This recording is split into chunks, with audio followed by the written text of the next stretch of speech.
Assalamu alaikum. How often in life do you feel you can't rely on yourself?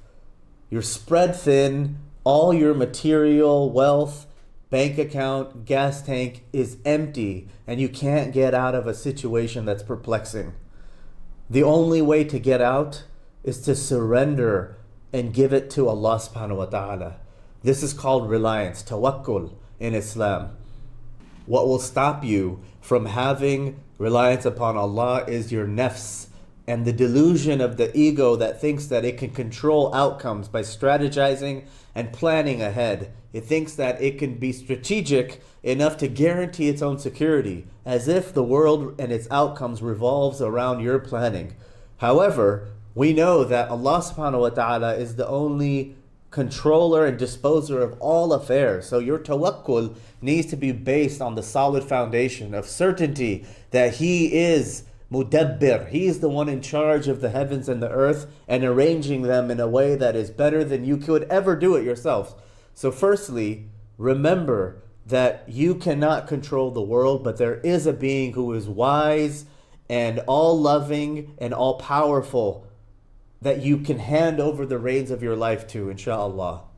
Allah says in Surah Luqman, وَمَن يُسْلِمْ وَجْهَهُ إِلَى اللَّهِ وَهُوَ مُحْسِنٌ. Whoever submits and surrenders to Allah subhanahu wa ta'ala while doing good, فَقَدْ اسْتَمْسَكَ بِالْعُرْوَةِ الْوُثْقَى. They have grasped the strongest handle. وَإِلَى اللَّهِ عَاقِبَةُ الْأُمُورِ. But the end result and the outcomes are for Allah to determine.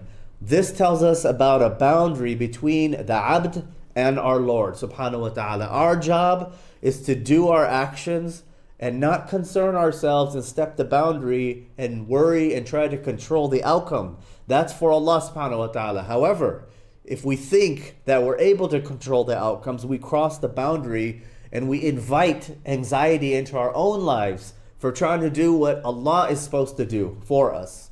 The insight we've gained here from tawakkul allows us to reframe the way we approach trials and tribulations.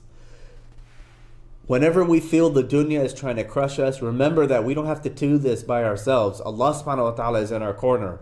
All we have to do is recognize our own limitations and reach out for Him. وَأُفَوِّضُ أَمْرِي إِلَى اللَّهِ. This dua from the Qur'an says, I hand over my affair to Allah subhanahu wa ta'ala, rejoicing that immediately after you're going to feel a rush as the nur and aid of Allah comes into your heart and into your lives as He guides you through this difficulty subhanahu wa ta'ala. So next time we feel this, remember that tawakkul starts in your heart and He'll get you out of that situation of desperation, insha'Allah. Assalamu alaikum wa rahmatullahi wa barakatuh.